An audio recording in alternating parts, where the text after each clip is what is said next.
ako marunong. Ayun ang kaya ko. Yun ang mas madali. Hindi mo kaya yung iba.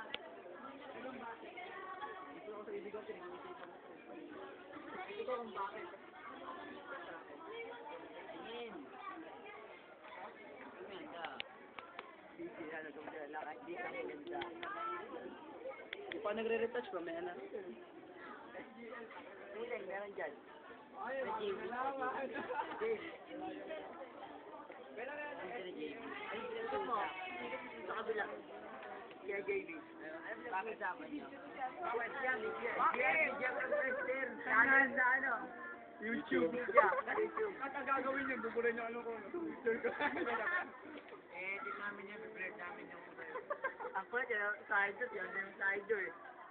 Gagawa nga nun, Superman. Di ba naman eh, paano naman yung pang-edit lang? 1 minute. Kinuha ko sa ano, kinuha ko sa... Video ah? Kinuha ko na picture ng side door sa ano. At saka mo in-edit. Saan mo in-edit? Sa gym?